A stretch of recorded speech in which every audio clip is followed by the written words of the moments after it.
Hey everyone, have you ever wondered what life was like before the Great Flood, the one Noah survived with his famous ark? Was it anything like today, or was it completely different? Today we're diving into one of the most fascinating eras in history, the pre-flood world. What did it look like? Why did it all end in such a dramatic way? And what can we learn from it? Let's start with a truly mind-blowing fact. Before the flood, people lived incredibly long lives. Adam, for example, lived 930 years. Methuselah, the oldest person mentioned in the Bible, lived for 969 years. And Noah, he was 600 years old when the flood came. But how is that even possible? One theory suggests that the Earth's environment was completely different. Some researchers believe there might have been a water canopy above the Earth, described in Genesis as the waters above. This canopy could have created a warm, stable climate, shielding humanity from harmful UV radiation and slowing the aging process. Imagine living in a lush, tropical world where food was abundant and the environment was perfect for thriving. Doesn't that sound amazing? After the flood, this water canopy likely collapsed, leading to heavy rains and the harsher, less predictable climates we have today. What's fascinating is that after the flood, human lifespans began to drop significantly. By the time of Moses, the average lifespan was closer to 70 or 80 years, similar to what we see today. It's as if the flood didn't just change the earth, it changed humanity itself. Another striking feature of the pre-flood world was humanity's direct relationship with God. Imagine hearing God's voice, walking with Him, and receiving clear guidance from the Creator of the universe. That's what life was like for figures like Adam, Cain, Abel, and Enoch. But not everyone appreciated that connection. Many people chose to ignore God's instructions, pursuing their desires instead. This led to widespread corruption, violence, and sin, so much so that the Bible says it grieved God's heart. He had created humanity to live in harmony with Him, but instead, they were destroying themselves and the world around them. Here's where things get really intriguing. The Nephilim.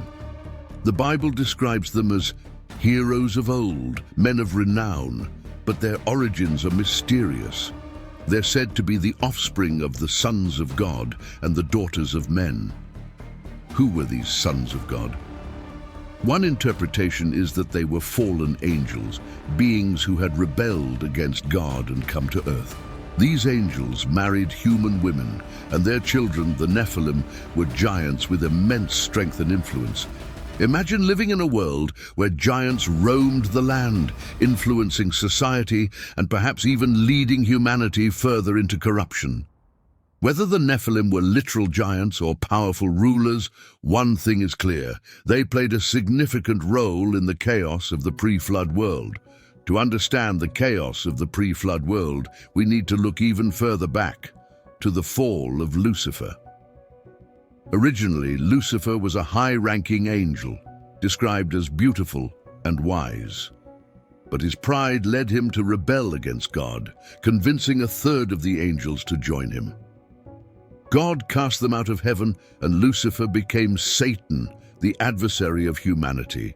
His mission, to oppose God's plans and lead humanity astray.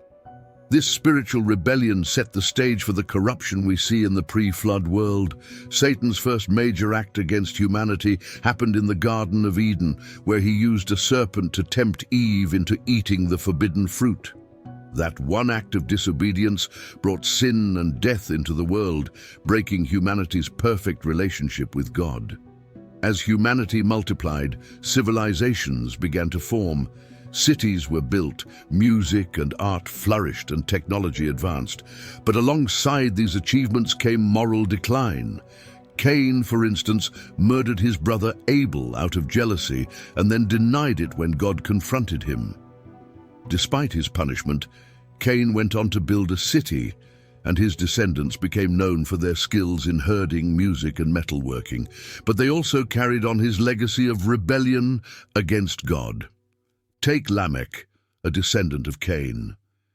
He became the first recorded polygamist and even boasted about killing a man, showing how violence and pride were becoming normalized.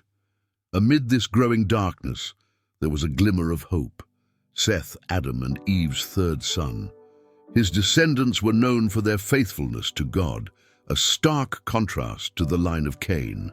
One of the most remarkable figures in Seth's lineage was Enoch. The Bible says that Enoch walked with God, and one day he was taken up to heaven without experiencing death. What an incredible example of what it means to live in a close relationship with God. From Seth's line came Noah, who is described as a righteous man, blameless among his generation. While he wasn't perfect, Noah stood out in a world that was completely consumed by sin and corruption. By Noah's time, humanity had reached its lowest point. Violence, corruption, and evil were rampant.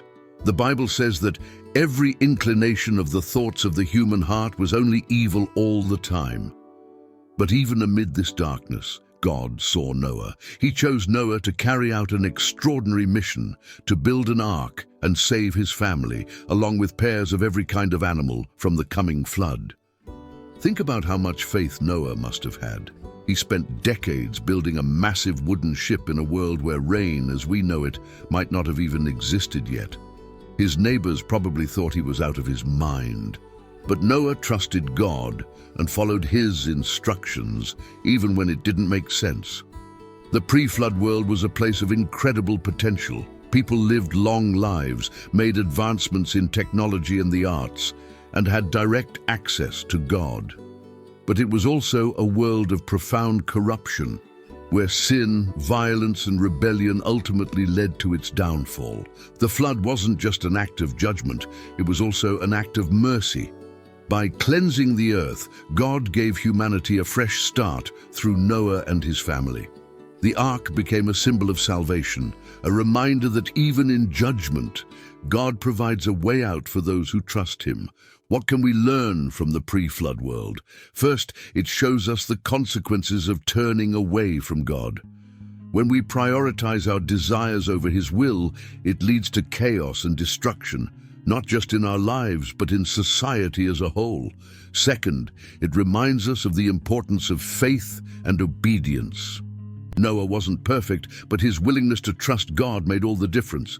His story shows that one person's faith can have a ripple effect, even in the darkest times.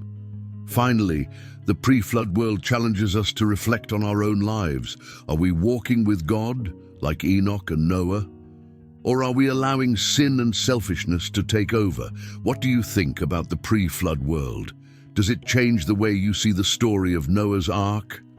Let us know your thoughts in the comments below. Thanks for watching, and we'll see you next time for another journey into the mysteries of the Bible.